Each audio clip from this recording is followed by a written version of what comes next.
Саламатсыздар ма, құрметті әріптестер. Бүгін кезекті аппарат мәжілісін өткіземіз. Бірінші сұрақ еңбек даулары менен жалақыны мерзімінде төлеу. Баяндайтын еңбек инспекциясының басшысы Қайрат Досаев. Екінші сұрақ төтенше жағдайлар жөнінен баяндайтын төтенше жағдайлар департаментінің бастығы Ермек Момбаев. Үшінші сұрақ ол мынау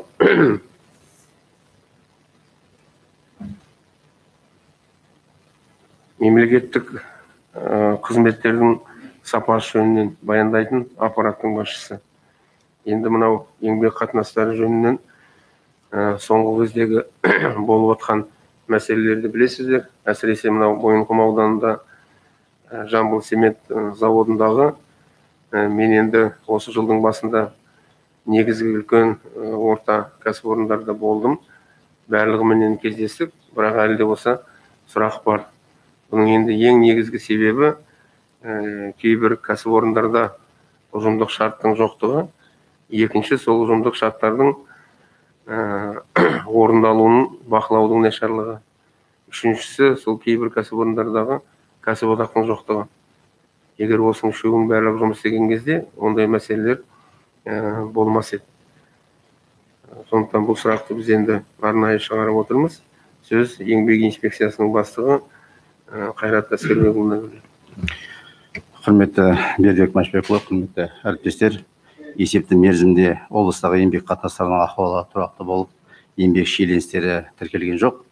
Басқармамен облыстағы еңбек қатынастарының жағдайын мониторинг жасап отыру мақсатында ыстық нүкте картасы әзірленіп, оған еңбек даулары туындау қаупі бар кәсіпорындар енгізіліп, олармен тиісті жұмыстар атқарылуда.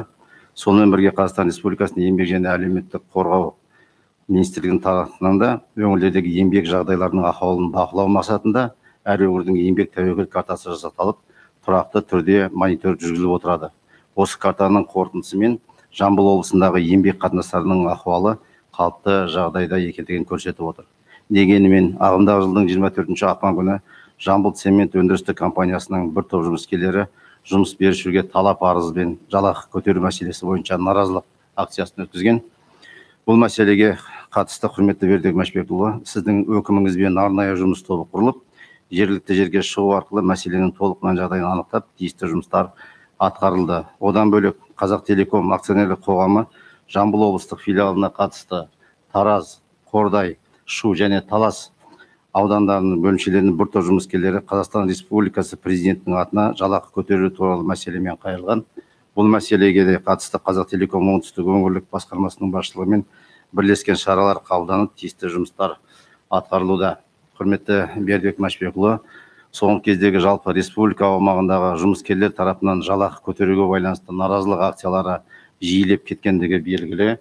Осыған байланысты еңбек және халықты әлеуметтік қорғау министрлігінен шағын және микрокредиттік субъектілер келіп түскен арыз шағымдарының, оның ішінде ұжымдық арыздар мен резонанстық мәселелер бойынша күнделікті мониторинг жасап, өңірлердің еңбек тәуекел карталарын күнделікті өзгерістер енгізуді қолға алынды. Одан бөлек азаматтардың арыз шағымдары бойынша жедел шара қабылдау жөніндегі алгоритмі бекітіліп, орындауға тапсырылып отыр.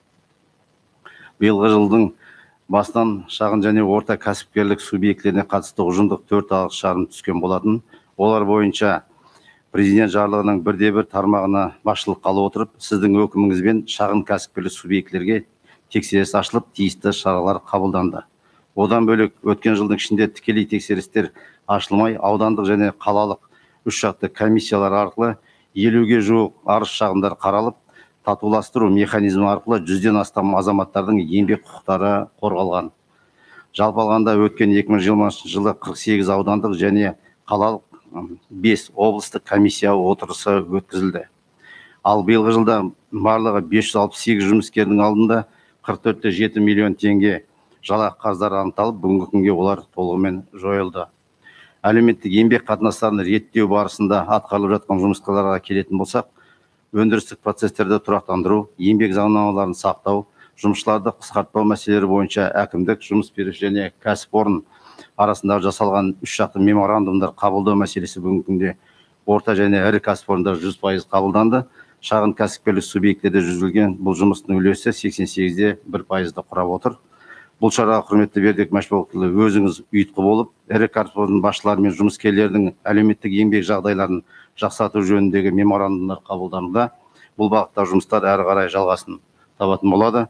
Жұмыскерлердің еңбегін ұйымдастыруды, жақсарту және өндіріс тиімділігін арттыру, яғни әлеуметтік көтермелеу мәселелерін жақсартуға бағытталған ұжымдық шарттарды облыста әрекет етіп тұрған 9838 кәсіпорындардың 5960-ы немесе 60,5% қабылданған. Яғни ірі кәсіпорындарда 65-те 2%, орта кәсіпорындарда 62-де 2%, шағын кәсіпорындарда 27-те 6% қамтылған. Облысымызда жұмыс істеп тұрған ірі 23 кәсіпорынның 8-інде ұжымдық шарт әлі бекітілмей отыр. Еңбек қатынастары саласында соңғы жылдары енгізілген жаңалықтардың бірі еңбек шарттарын электронды форматқа ауыстыру жұмыстары да жоғары қарқынмен жүріп отыр. Өткен 2020 жылда мамыр айында еңбек кодексіне бірқатар өзгерістер мен толықтырулар енгізілген болатын. Яғни 23 баптың 27 тармағымен жұмыс берушінің жұмыскермен еңбек шартын жасау және тоқтау, оған енгізілетін өзгерістер және толықтырулар туралы ақпаратты еңбек шарттарын есепке алудың бірыңғай жүйесіне енгізуді міндеттелгенін атап өткім келеді. Яғни әлеуметтік еңбек саласында цифрландыру, HR жүйесіне еңбек шарттарын енгізу жұмыстарда жоғары деңгейде атқарылу деген толық негіз бар. Мәселен, цифрландыру жоспары Қазақстан Республикасының еңбек және халықты әлеуметтік қорғау министрлігімен бекітіледі. Осы жоспар бойынша 2020 жылы Жамбыл облысында еңбек шарттарын электронды форматқа ауыстыру туралы меже 170%-ға орындалып отыр. Сіздің тікелей тапсырмаңызға сәйкес 2020 жылы облыстағы ірі және орта кәсіпорындарда жұмыскерлердің жалақысын көтеруге бағытталған жұмыстарды нәтижелі болды деп атауға болады. Биыл да бұл үрдіс жалғасын тауып отыр. Жыл басынан облыстық ірі кәсіпорындар 10%-ға, орта кәсіпорындар 7%-ға, барлығы 21764 жұмыскерлердің жалақысын көтеріп отыр. Осы орайда қаржылық, экономикалық кедергілерге қарамастан жұмыскерлерге әлеуметтік еңбек жағдайларына баса көңіл бөліп, жалақыларын арттыру бойынша шешім қабылдаған кәсіпорын басшыларына алғысымыз шексіз. Бұл игі істер арқылы кәсіпорындарда үлгілі болып, алдағы жылдар жұмыскерлердің жалақысын көтеруге бағытталған жоспарлы жұмыстар атқарылатын боламыз деп сеніміміз мол. Облыстағы еңбек қатынастары саласындағы жұмыстар алдағы уақытта да белсенді түрде жалғасын тауып, тұрақты бақылауда болады. Енді қысқаша мына Луговой жылқы зауыты бойынша айтқым келіп отыр. Бердібек Машбекович, бұл 17 ақпан күні мына ұлттық қауіпсіздік комитетінің қызметкерлерінің ауызша бізге информация келіп түскен. Бұл жылқы зауытында 32 миллион 400 адамға жалақы берешегі бар деп. Біз прокуратура органдарымен бірге жұмыс жасап, осы мәселені жинақтадық. Ол жерден прокуратура органдары 100 миллион деп шығарып берді. 100 миллион 400 адамға деп. Осы орайда енді бізде қазір ішіне кіргенде өрде 284 азаматқа қарыз болып отыр екен. Бірақ 100 миллион теңгенің қазіргі уақытта 85 миллион теңгесі төленді, қалып отырған 15 миллион теңге. Оның ішіндегі жаңа айтқым келгені 284 азаматтың 101-інде жаңағы бұл жерде услуга ретінде оформить етілгенде, қалғаны жаңағы 183 азаматты таза жалақы қарыздары ол жерде 46 миллион 400 мың теңге құрап отыр. Енді өздері тағы да айта кетер, бұл бағытта жұмыстар әлі жалғасын тауып отыр. Біз жұмыс жасап жатырмыз. Қазір 15 миллион теңге қалып отыр. Олар бірінші график бойынша осы айдың аяғына дейін наурыз айда төлейміз деген. Бірақ олар қазір алдын ала уже міне кеше толығымен 63 миллион теңге, 2 миллион, оның алдында 20 ақпанда 23 миллион теңге, сонымен 85 миллион теңгені аударып тастады. Енді 15 миллион теңгені жақын арада аударамыз деп отыр. Бұл осы орайда Бердібек Машбекұлы мына қазіргі ахуалға байланысты бір ұсыныс айтқым келіп отыр. Бұл жердегі мына жұмысшы топ құрылса деген ойдамын. Себебі мынандай дәл шыққан кезде ғана жүгірмей алдын ала мына жергілікті атқарушы органдарда үшжақты комиссияның рөлін көтерсе, мына жергілікті атқарушы органдарда отырған азаматтардың жауапкершілігін көтерсе, бұл мәселе алдын ала байқап отырса, бұл жерде ішкі саясаттың жұмысы бұл әлеуметтік мәселені көтеріп отыр. Бұл әлеуметтік мәселе болғаннан кейін бұл жерде ішкі саясаттың да қатысы болу керек. Сондықтан бұлар алдын ала біліп отырса, алдын ала информация келіп түсіп отыратын болса, оны бұл ушықпай, желілерге шықпай тұрып, сол жерде барып көтерілген мәселелерді алдын ала басуға болатын еді деген өз ойым бар. Себебі берген шешіммен болдым.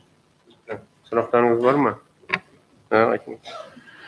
Бердібек Өсекші, ауыл мектептерінің ұстаздарынан жиі келетін бір сұрақ бар бүгінгі мәселеге байланысты. Ауыл мектептерінің мұғалімдеріне әлеуметтік қолдау мақсатымен педагог мәртебесі туралы заңға сәйкес отын сатып алу үшін жылына бір мезгілдік төлем ақысы беріледі. Бұл норма педагогтардың кәсіподақпен жасаған ұжымдық келісім шартында да көрсетілген. Бірақ жергілікті бюджеттен берілетін төлем ақы аудандарда әртүрлі. Мысалы, Қордай, Талас, Жуаланатын болсаңыздар 5 айлық есептік көрсеткіш. Мойынқұм, Рысқұлов, Жамбыл аудандарында бұл төлем ақы 4 айлық есептік көрсеткіш. Шу, Меркі, Сарысу, Байзақ аудандарында 3 айлық есептік көрсеткіш. Сол үшін енді сондай сұрақтар туады. Бір аудан, екінші ауданнан несі артық? Енді көп ақша емес, бірақ облыс бойынша алатын болсаңыздар, қомақты қаражат жинайын деп отыр. Жалпы ауыл мектептерінде облыстық білім басқармасы мәліметі бойынша 17.339 педагог жұмыс жасайды. Сол үшін меніңше енді барлық жерде осы норманы бірдей жасау керек. Бұл енді еңбек инспекциясына тікелей қатысы жоқ, бірақ аудан әкімдері қазір тыңдап отыр. Меніңше аудан әкімдері осы бәріне бірдей, мысалы 5 айлық есептік көрсеткіш деп қою керек, сонда сұрақ туындайды. Рахмет. Айтыңыз. Жаңа айтқан мәселе ол шындығында қозғалып жүрген мәселе екен, шешілмейді, әр ауданда әртүрлі. Оны бұрыннан айтып келатырмыз, бірақ шешілмей жүрді. Осы мына бізде білім саласындағы салалық кәсіподақтың басшылары айтып отыр. Содан кейін олардың екінші бір айтып отқан мәселесі мұғалімдердің айлығы көтеріліп тұрған, онда істейтін бухгалтерлер бар, басқа лаборанттар бар, басқа.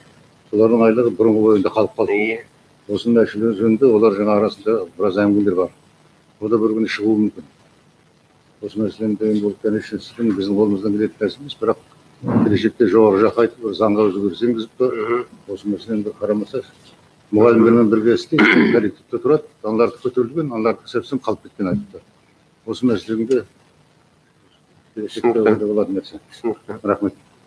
Инспекция тарапынан мынау жұмысшылардың, жұмыс берушілер тарапынан мынау зейнеткерлік қорға, медициналық сақтандыру қорына төленетін төлемдер қалай бақыланады? Төлеп жатыр ма, төлеп жатқан жоқ па? Бердібек Машбекұлы, ол жаңағы сіз айтқан медициналық сақтандыру қорында оның бәріне айлық олмай төленіп жатыр, ол жағынан қарыз жоқ бізде. Онда қарау керек, өйткені себебі ол енді анау қарапайым жұмысшылар білмейді ғой. Төлеп жатыр ма, төлеп жатқан жоқ па? Ертең ол анау медициналық көмек алу керек. Ертең жаңа зейнеткерлікке шығады. Содан кейін ертең олар айқайлап шулап шықпау керек. Түсінікті. Одан кейін жаңа енді айттым ғой, басында соңында айтармын. Ең үлкен мәселе жаңа айтқаныңыз дұрыс, алдын ала алу керек. Біз енді әрдайым сол ғой, жаңа Сарысуда да, кеше Мойынқұмда да өрт шығады, одан кейін сол өртті сөндіруге жұмыс жасаймыз. Алдын ала білмейміз. Әкімдер өздеріндегі болып жатқандарды білмейді. Енді қазір соңында айтамын, жаңа ұжымдық шарт, басқалар жөнінен кәсіподақпен бірігіп жұмыс жасау керек. Аудан әкімдерімен бірігіп. Бердібек Машбекұлы, мына жаңа сіз айтқан алдын ала деп, мына қазір мына Қазтелекомнан шықты. Ендігі мына мен ойлап отырмын, қазір монитор жасап отырып, мына Қазпошта мәселесі. Қазпошта ауылдарда қазір 0,25 ставкамен отырған жұмысшылары бар. То есть 15 мың теңге ауылда. Міне қазір осы үрдіс келе жатқаннан кейін ол азаматтарда көтерілуі мүмкін. Сондықтан мына Қазпоштамен қазір тікелей жұмыс жасауымыз керек. Оларды талдап қарау керек. Мына балабақшалардың жалақысы не болды? Толығымен төленді. Ешқандай қарыз жоқ. Қарыз жоқ. Тараз қаласында. Иә. Кеше толығымен бірінші марта толып бітірді. Білім басқармасы бар ма? Гүлнар Мақайқызы кім бар? Камила, айтыңыз.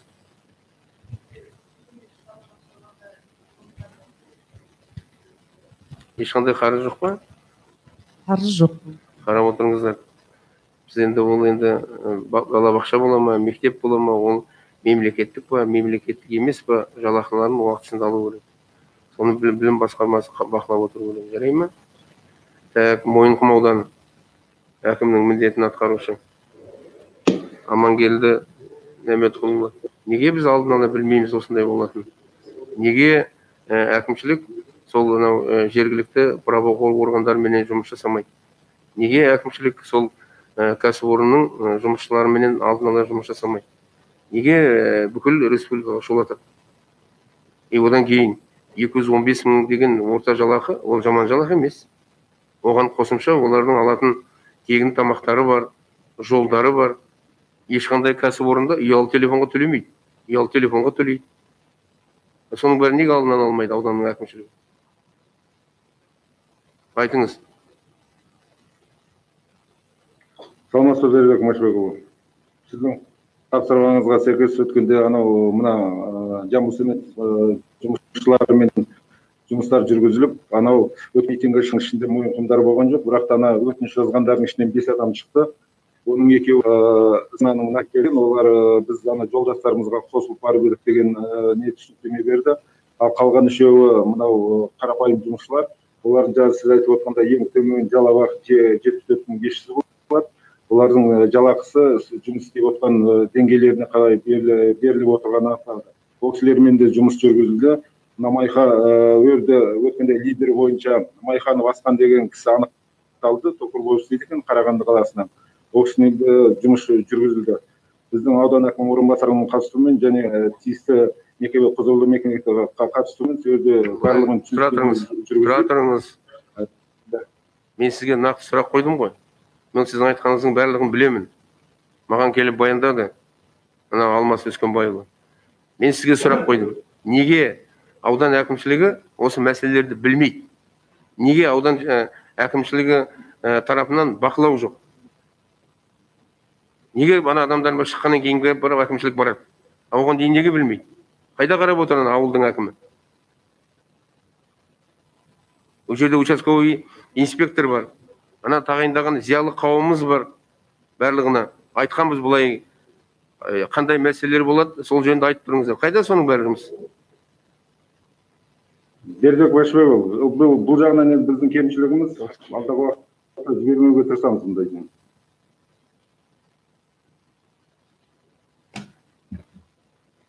Бұл тек қана Мойынқұм ауданында емес, қазір енді соны қорқанда айтайын, барлық аудандарында осындай. Қарамаймыз. Айтып отырмын ғой, жаңа өрт болған кезде ғана қимылдай бастаймыз. Оған дейін отырамыз, ұйықтап, түк білмеген сияқты. Көбісінің барлығы бізде формальды болады. Мына келісім шарт жөнінен, ұжымдық шарттар жөнінен 92%. Неге? Кәсіпорында көп емес қой Мойынқұм ауданында. Жұмысы жүргізіп жатыр, 100% орындаймыз, былтыр 100%-ға орындағанбыз. Ол меморандум 100% орындалған. Ал мынау ұжымдық шарттар Мойынқұм ауданында қазіргі таңда 92%. Соны 100%-ға жеткізу. Мұнан 100%-ға шығарамыз, себебі ана мерзімдері біткендері бар, соны қайтадан түсінікті, соған жеткізу керек. Түсінікті. Тұрар Рысқұлов ауданының әкімі Ерболат.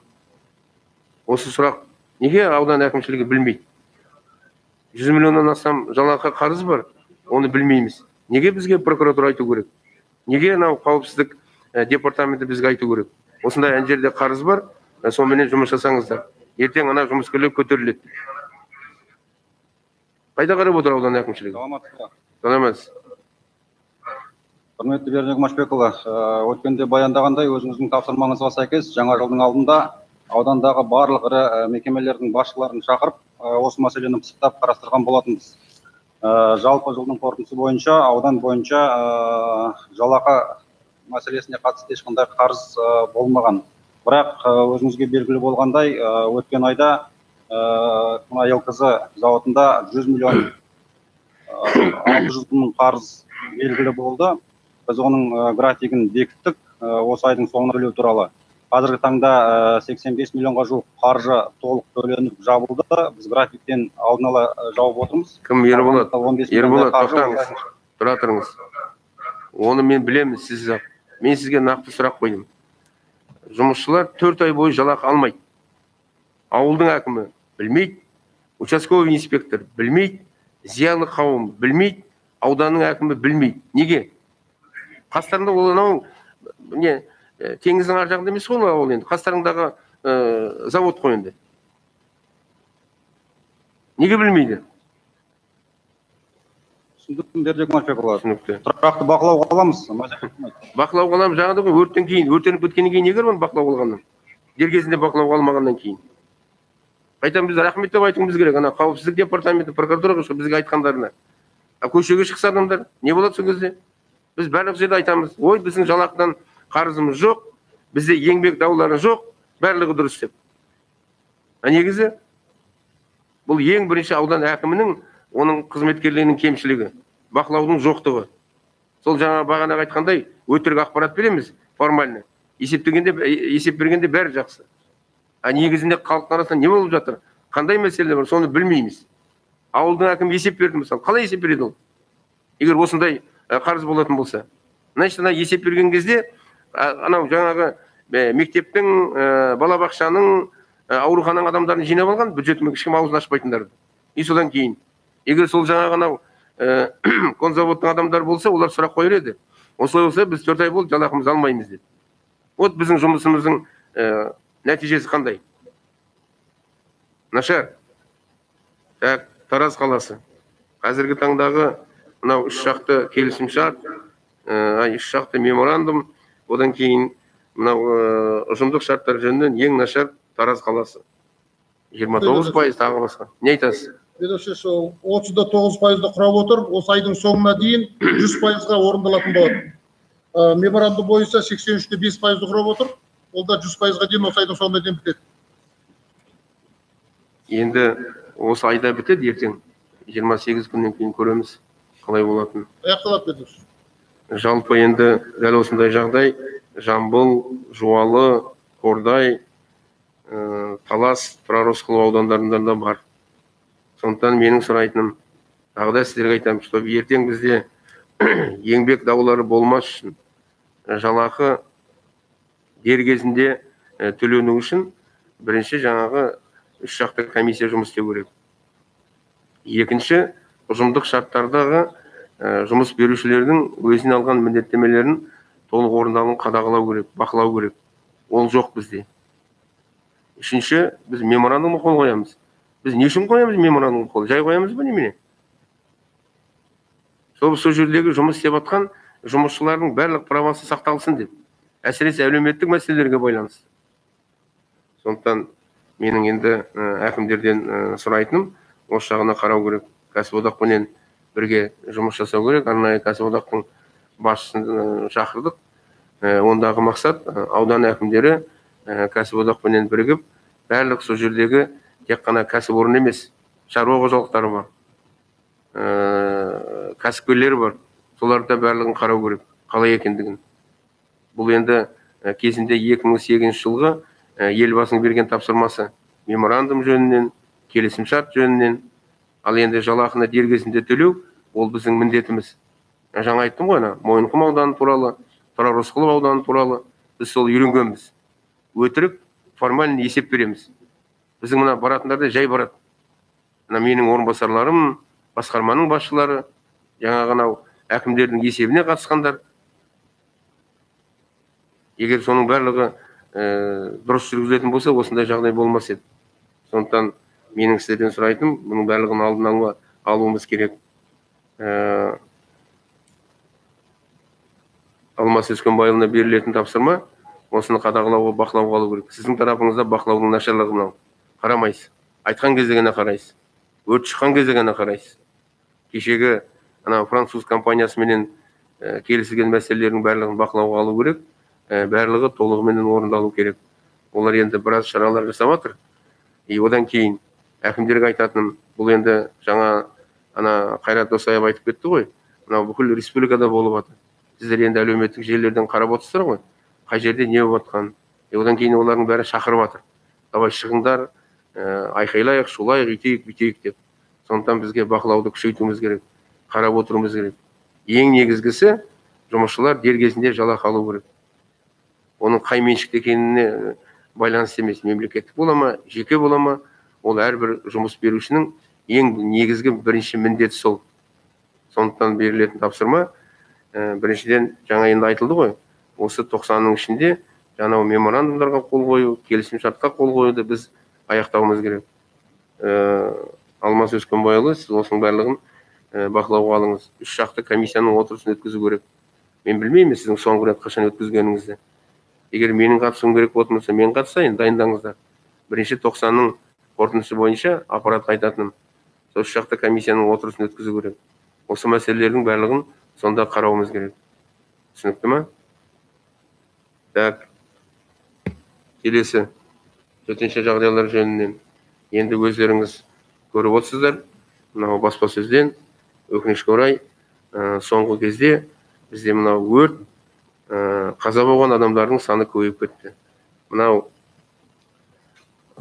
4 ай өтті қыс маусымының. Осы 4 айда бізде 284 өрт болды. 14 адам қаза болды. Былтырғыменен салыстырғанда 3 есе көбейген. Әрине, оның енді әртүрлі себептері бар. Бірақ ең негізгі себеп біздің тарапымыздан бақылаудың, ұйымдастырудың нашар екендігі. Әсіресе төтенше жағдайлар жөніндегі департаменттің. Менің есімде осыдан 2 жыл бұрын бөкен, 3 жыл бұрын бөкен, барлық деңгейдегі әкімдерге тапсырма берілген. Төтенше жағдайлар департаментімен барлық әсіресе саяжайда тұратын үйлерді, басқа да үйлерді тексеріп шығу керек. Олардың мынау өрт қауіпсіздігін сақтау жөнінен. Әсіресе мынау газ баллондарын пайдалану жөнінен. Одан кейін тапсырма беріліп еді. Сондайларға мынау датчик қойылсын деп. Уланған кезде сол датчиктен сирена шығу керек. Сөйтіп айқайлау керек. Тек қана үйдің адамдары емес, көршілер есту керек. Мына жерде бір нәрсе болып қалды деп. Ол тапсырма толығымен орындалмаған. Орындалмаған себебі төтенше жағдайлар департаменті жөнінен бұл жөнінде соңғы кезде бақылау нашарлаған. Келесі мәселе мынау түсіндіру, үгіт, насихат жұмыстары. Бұл да өте нашар. Қашанға айтуға болады? Ана балдардың өзін тастап кетпеңдер. Қасына бір үлкен кісіні қойыңдар. Болмаса көршілерің айтып кетіңдер. Кілтті беріңдер көршілеріңізге. Мына үйде менің балдар қалып қойды. Сіз анда-санда қарап тұрыңызшы деп. Түсіндіру де бізден нашар. Анда-санда бір кездесулер өткіземіз, соған мәз боламыз. Анау болатын брошюралар, анда бір листовкалар деген, солар таратып бәріне беру керек. Бір емес, бірнеше рет бару керек. Барып түсіндіру керек, айту керек, мынандай деп. Сол кезде мынандай жағдайлар болмас еді. Енді қазіргі таңда республикада осы жөнінде не болып жатқанын көріп отырсыздар. Сондықтан осы сұрақты біз бүгін арнайы шығардық. Тағы да мынау естеріңізге салайық. Біздің тарапымыздан бақылау менен ұйымдастыру жұмыстарын күшейту үшін. Сіз осы төтенше жағдайлар жөніндегі департаменттің басшысы Ермек Жамбулына беріледі. Құрметті Бердібек Машбекұлы, құрметті жиналыс қатысушылар. Соңғы 5 жыл ішінде орын алған төтенше жағдайлардың салдарын жою үшін облыс аумағында табиғи және техногендік сипаттағы 8 төтенше жағдай жарияланды. Оның ішінде айта кететін болсақ, 4 жағдай су басуымен және 4 жағдай өрт оқиғаларына байланысты. Ағымдағы жылы осыған ұқсас төтенше жағдайлар жарияланған жоқ. Бірақ айта кететін болсақ, биылғы жылы 2 ай ішінде төтенше жағдай критерийлеріне жататын 88 оқиға тіркелді. Барлық оқиғалардың 97% өндірістік және тұрмыстық өрттерге үлесіне тиюде. Өткен жылдың ұқсас кезеңімен салыстырғанда өрт саны 13%-ға өсті. Өрт салдарынан 7 адам қаза болды және 3 адам жарақат алды. Өткен жылмен салыстырған адам өлімі 3,5 есеге, ал жарақат алғандар 3 есеге өскен. Атқарылған профилактикалық жұмыстарға қарамастан, Ермек, оның барлығы белгілі. Енді не істеу керек? Осындай жағдайларды енді болдырмау деп айту енді болмайтын шығар енді. Бірақ азайту үшін, көбейтпеу үшін не істеу керек? Төтенше жағдайлар департаменті тарапынан қандай шаралар қолданатын болады? Бердібек Машбекұлы, бізде жеке құрамыз сенбі, жексенбі күндері бұл жерде профилактика іс-шаралар тұрғындардың келісімі арқылы жүргізіледі. Бұл жерге еріктілермен және қазтрас аймақ қызметкерлерімен жүргізіліп жатады. Біз өткені не үшін сенбі, жексенбі күндері ата-аналары жаңа көбінесе семьялар жұмыстан үйде демалыста болды. Сондықтан осы уақытқа шейін жылыту маусымы басталған 1 қыркүйектен бері, 2020 жылдан бері осы уақытқа шейін жұмыс тоқтап жатқан жоқ. Бердібек Машбекұлы, жұмыс жүріп жатыр. Мен сонда да қанша өткізіп жатқан шараға қарамастан осындай орындар алып отыр. Қазіргі таңда тұрғын үйлерде көміртегі тотығының концентрациясын ерте анықтайтын 1499 датчик орнатылған. Оның ішінде 826 улы газды анықтайтын датчик, 673. Қанша датчик орнатуымыз керек? Енді бұл жерде айта кететін болсақ, бұндай жұмыстар орындалмаған Сарысу, Жамбыл, Тұрар Рысқұлов, Байзақ, Мойынқұм аудандарында ешқандай жұмыс жүргізілмеген.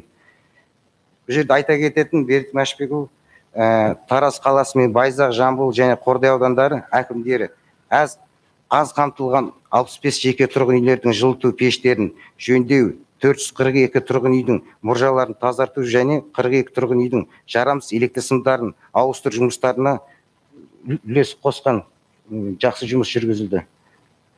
Енді Бердібек Машбекұлы, енді өзіңізде біз жұмыс тоқтап жатқан жоқ. Бізде жаңағы мен жаңа сізге сұрақ қойдым ғой, қанша датчик орнатылу керек? Әсіресе енді мынау көп қабатты үйлерде енді сұрақ, ол жерде енді қиын шығар датчик енді. Но бірақ оның подъездге қоюға болады ғой. Ол бірінші. Екінші, жаңа айттым ғой, жаңа сая жайлардағы үйлер. Мынау біздің жаңағы анау шөл дала, тағы басқа дегендерде. Солардың үйлерінің барлығына датчик орнатылды ма? Бәрін орнатылмаған. Бердібек Машбекұлы, осал топтарға жататын тұрғындардың ерекше назар аударылды. Оның ішіне айта кететін болсақ, 10.325 тұрғын үй бар. Қазіргі таңда орнатылған 1499 датчик. 10%. Неге? Енді 2 жыл, 3 жыл өтіп кеттік. 3 жылда соның барлығына не орнатуға болмай ма? Одан кейін мемлекет басшысының несінде тапсырмасы болған. Олардың бәріне тегін қою жөнінде. Ол одан кейін онша бір қымбат емес. Бастадық, сонымен қалды. Күтіп отырмыз ертең. Құдай сақтасын әрине. Ана саяжайларда қай үйдің өрт шығады екен. Немесе уланады екен. Ол жұмысымыздың нәтижесі. Айтады ана аудандарда жаңа 4-5 ауданда айттыңыз жоқ деп. Неге ол ауданның әкімдерінің есептерін тыңдамаймыз? Неге ол ауданның әкімдеріне тиісті жаза қолданбаймыз? Неге департамент тарапынан облыс басшылығына ұсыныс жасалынбайды? Осындай ауданның әкімдеріне тиісті шара қолдануыңызды сұраймыз деп. Ну, мысалы айттыңыз Сарысу ауданы. Пожалуйста, міне түк істемеген, соның нәтижесі. Біз енді білмейміз ғой, ертең ары қарай не болатын тағы да. Әсіресе жаңа айтқан ана ескі жаңа саяжайларда тұратын үйлерде. Жаңа сіз айтқан аудандардың барлығында сондай үйлер бар. Барлығында жаңа сіз айтқан нашар тұратын көп балалы отбасылар бар. Бір сөзбен айтқан кезде, Ұлан Еркінұлы, департаменттің осы жөніндегі жұмысы қазіргі таңда нашар. Берілген тапсырма толығыменен орындалмаған. Одан кейін мен сіздерге тапсырма беріп едім. Мына трансформаторлар жөнінен. Әсіресе мектептің қасында орналасқан бесқозный трансформаторлар. Екінші тапсырма берген анау электр сымдар жөнінен. Бесқозды электр сымдар, салбырап тұрған электр сымдар. Ол жөнінде қандай жұмыстар жасалған? Менің есімде былтыр берген осыны мен. Айтқам, бірігіп бәрін қараңыздар. Ана трансформатордың бірінші иесін табу керек. Екінші ол трансформаторды қоршау керек деп. Ертең іште бір бала түсіп қалмасын деп. Дәл сонда ана сымдарды айтқам. Ана сымдардың да ана электр линияларының нелерін жаңағы қожайындарын табу керек деп. Одан кейін олар тәртіпке келтіру керек деп. Ана қасыңызда отырған ана басқарманың бастығы екеуіңізге тапсырма берілген болатын. Ауданның Тараз қаласының әкімдерімен сол жұмыстарды ұйымдастырыңдар деп. Құдай берген. Не айтасың? Бердібек Машбекович, жаңағы енді бізде жалпы облыс көлемінде 198.960 абонент газға қосылған. Оның ішінде 65.536 абоненті көп қабатты тұрғын үйлерде тіркелген болса, 133.424 абоненті жеке тұрғын үйлерде тіркелген. Жалпы бізде ол енді көп қабатта орналасқан тұрғындардың саны небары 25%-ді құрайды. Тұрғын үйлерде бізде жылыту маусымда өрт қауіпсіздігі ережелерін сақтау және ол газбен улану оқиғаларын алдын алу мақсатында 2019 жылы. Маған неге бір сен отчетың слушай? Мен нақты сұрақ қойдым ғой. Неге сол берілген тапсырма орындалмайды? Бердібек Машбекович, ол бойынша біз енді толық әлі орындалып біткен жоқ, бірақ жұмысты бастап кеттік. Себебі мынау бізде келіп түскен... Ол тапсырма қашан берілді? Мен жаңа айттым, датчиктер туралы тапсырма 3 жыл бұрын берілген. Ал жаңағы трансформаторлар, электр сымдары жөнінен тапсырма былтыр берілген. Мен енді оның несін қазір білмеймін қай кезде датасын. Но бірақ ең кем дегенде оған да бір 7-8 ай болды. Неге осы уақытқа дейін бітпейді оның барлығы? Күтіп отырамыз тағы да. Қай жерден тағы біреу ана тоққа түсіп қалады екен, болмаса анау жаңағы сымға ілініп қалады екен деп. Оның үстіне ол енді балдар ғой, ойнайды ғой жүріп барып. Оны ешкім қарап отқан жоқ қой енді. Қай жерде ойнап жатыр, немен ойнап жатыр деген. Нашар. Ұлан Еркінұлы, сіз осы төтенше жағдайлар жөнінде комиссияның төрағасысыз. 3 рет отырыс өткізіпсіздер. Біріншіден ол аз, ай сайын өткізу керек. Екіншіден, осындай мәселелерді сол комиссияда қарау керек. Өткенде облыс әкімі тапсырма берді ғой. Сол тапсырма қалай орындалып жатыр? Ана трансформаторлар не болды? Датчиктер не болды? Ана сымдар не болды? Орындалды ма, толығымен орындалған жоқ па? Елді мекендерді барып көру керек, аяқпен жүріп. Қай жерде қандай екенін? Датчигі бар ма, басқасы бар ма? Біз енді өзіміздің қолымыздан келетін бәрін жасауымыз керек қой енді. Күтіп отпауымыз керек қой. Ердек Машбек, рұқсат болса, жаңа партада орналасқан біз датчиктің бір нұсқасын алып келдік. Ол жерде енді жалпы 10 мың мен 12 мыңның арасында жаңағы сатылымда бүгінгі таңда. Енді не бары бүгінгі таңда сіз өзің атап өткен өте дұрыс мәселе, 12 мыңға жуық қана орнатылған, ол не бары бүгінгі таңда 7% құрап отыр. Мен айтып отырмын ғой, 3 жыл өтіп кетті ғой, айналайын. Мына көрсеткені маған не керек бар бұның? Оны айтпайсыздар ма? Міне мынаншама керек, оған мынаншасын жаңағы демеушілердің есебінен қоямыз, а мынаншасына жергілікті бюджеттен қаржы бөліну керек деп. Неге осы мәселе көтерілмейді? Басқарманың басшысы, не облыс әкімінің орынбасары бұл жөнінде айтпайды. Күтіп отыр. Ертең қашан болады екен деп. Төтенше жағдай. Осы жөнінде берілетін тапсырма. Бірінші, Ұлан Еркінұлы сізге осы комиссияның төрағасы есебінде осының барлығын қайттан ревизия жасау керек, қарау керек. Тағы да анандай жағдай бола ма екен деп күтіп отырмауымыз керек. Екіншіден, әкімдер, әсіресе Тараз қаласының әкімі, одан кейін ауданның әкімдері, сіздерге берілетін осы тапсырма. Бәрін тексеру қарау керек. Комиссия бар аудандарда, сол комиссия аяғымен жүру керек. Жаңа айтқан саяжай бола ма, басқа бола ма, барлығын көру керек. Қалай, не отқан?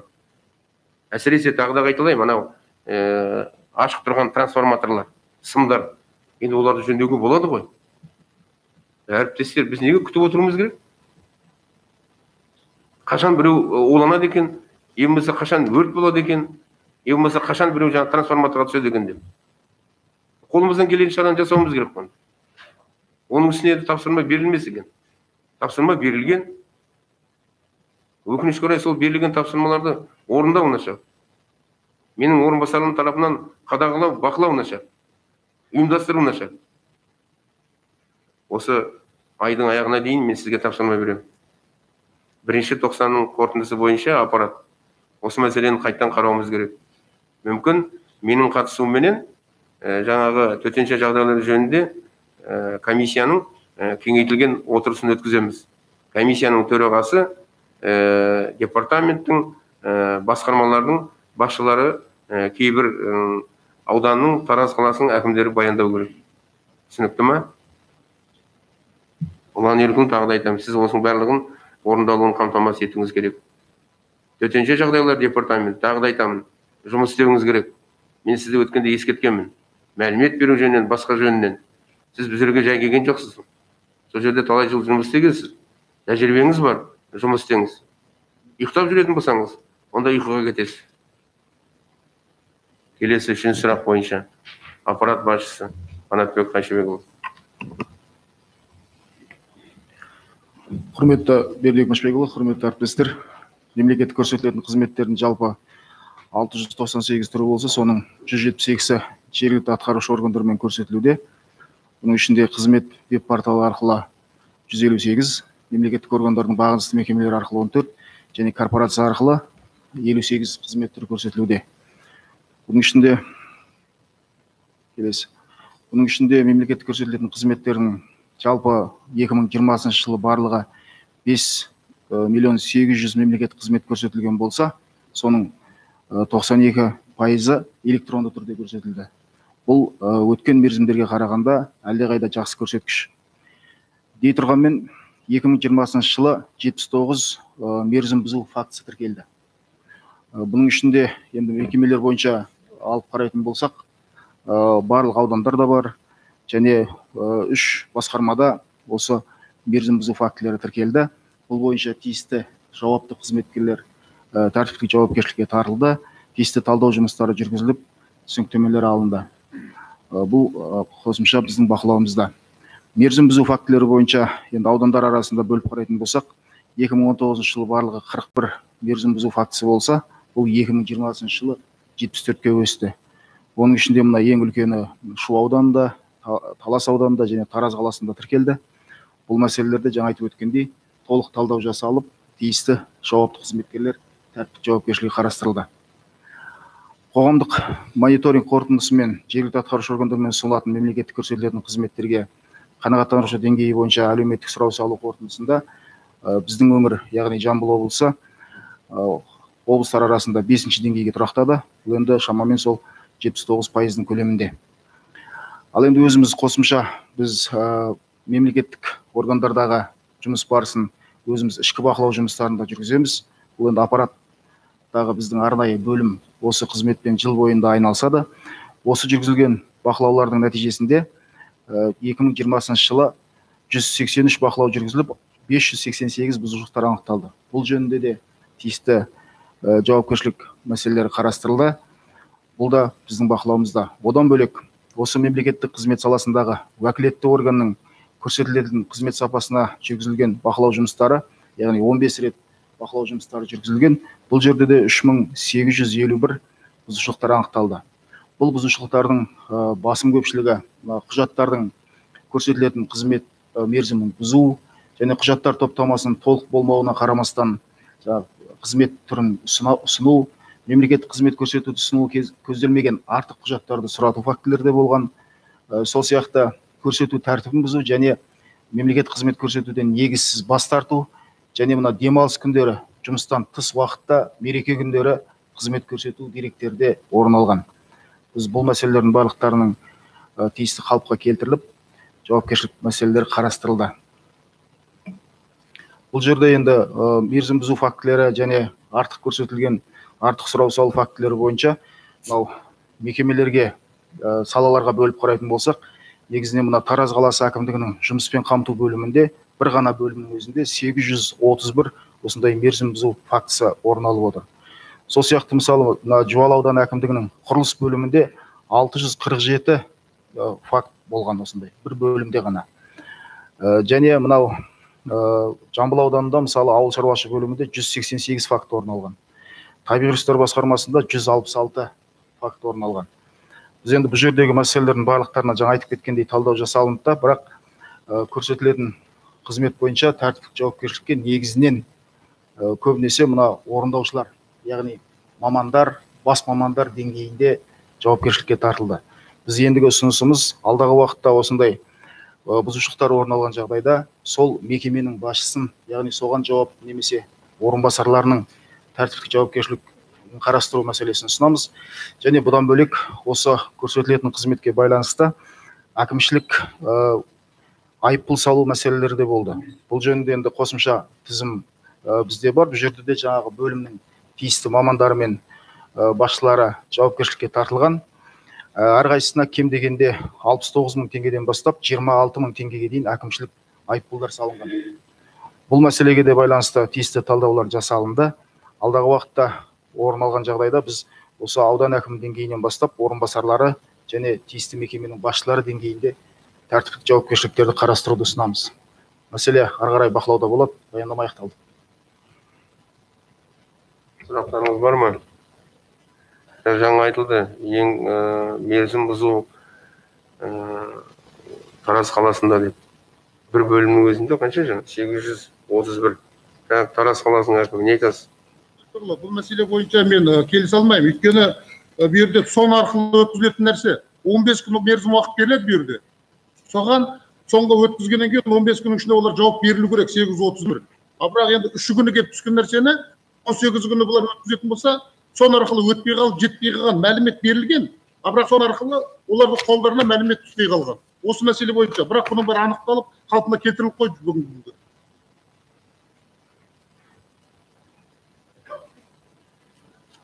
Енді жаңа мына баяндамада айтылды ғой, дәл осындай мәселелер басқа аудандарда да бар. Мына жерде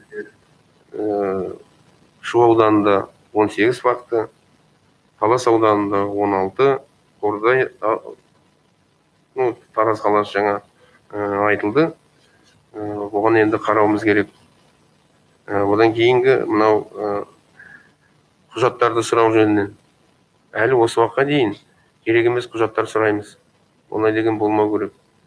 Енді біз қазір барлығын электрондық түрге ауыстырып жатырмыз ғой. Әсіресе мынау кәсіпкерлерден, жеке тұлғалардан артық құжаттарды біз енді сұрамауымыз керек.